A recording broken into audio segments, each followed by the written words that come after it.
ஒரு பொழுதுக்கு பூஜை பண்ண வந்தவங்க அதுவே அவங்க கடைசி பொழுதாகும்னு நினைக்கல. மண்டல பூஜை பண்ணால் எல்லா பிரச்சனையும் சரியாகிடும்னு நம்பினாங்க. ஆனால் கடைசியில் அது அவங்க உயிரையே பறிச்சிருச்சு. அப்படி என்னதான் நடந்துச்சுன்னு தான் இன்னைக்கு நம்ம கதை கேட்போமால கேட்க போகிறோம். 2007 பெங்களூரில் 5 பெண்கள் அடுத்தடுத்து இறந்து போகிறாங்க. அவங்கள அடித்து கொன்ன மாதிரி எந்த ஒரு தடயமும் இல்லை. ஆனால் அவங்க 5 பேருக்கும் பொதுவான விஷயம் என்னன்னா, அவங்க பூஜை பண்ணும் போது இறந்து போயிருக்காங்க. அதுக்கப்புறம் பெங்களூர் போலீஸ் மல்லிகாவை அரெஸ்ட் பண்ணுறாங்க. பெரிய பணக்காரி ஆகணும் தான் மல்லிகாவோட கனவு. அதுக்காக திருட ஆரம்பிக்கிறா. திருடின பணத்தை வச்சு ஒரு சிட் ஃபண்ட் கம்பெனி ஆரம்பிக்கிறா. அது பெரிய லாஸ். அவளை வீட்டை விட்டு வெளியே துரத்திடுறாங்க. இருந்தாலும் மல்லிகாவுக்கு பணக்காரி ஆகணும் ஆசை மட்டும் போகவே இல்லை.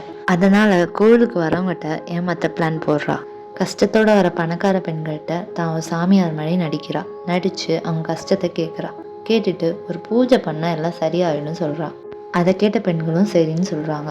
பூஜையை ஊருக்கு ஒதுக்குப்புறமான ஒரு கோவிலில் வைக்கிறா. பூஜைக்கு வரவங்ககிட்ட அவங்கக்கிட்ட இருக்க காஸ்ட்லியான ட்ரெஸ்ஸையும் எல்லா நகையையும் போட்டு வர சொல்கிறா. பூஜையப்போ எல்லா பெண்களையும் கண்ணை மூடி சாமி கும்பிட சொல்கிறா. கும்பிட்டு முடித்த உடனே ஒரு தீர்த்தத்தை கொடுக்குறா. அந்த தீர்த்தத்தை குடித்த உடனே எல்லா பெண்களும் மயங்கி செத்துடுறாங்க. தீர்த்தம் குடிக்கும் போது அந்த பெண்களோட மூக்கை மூடிட்டு தான் மல்லிகா தீர்த்தத்தை கொடுத்துருக்கா. அப்புறம் அவங்க போட்டிருந்த நகையை எடுத்துட்டு மல்லிகா ஓடிடுறா.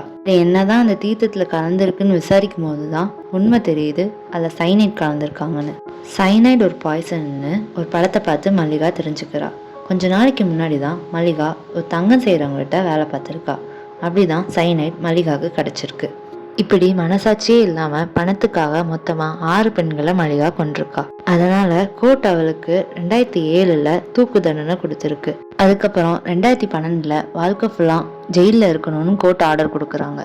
கஷ்டத்தை எல்லார்கிட்டையும் ஷேர் பண்ணாமல் அதை நம்ம நெருக்கமானவங்கிட்ட மட்டும் சொல்கிறது தான் எப்போவுமே நல்லது.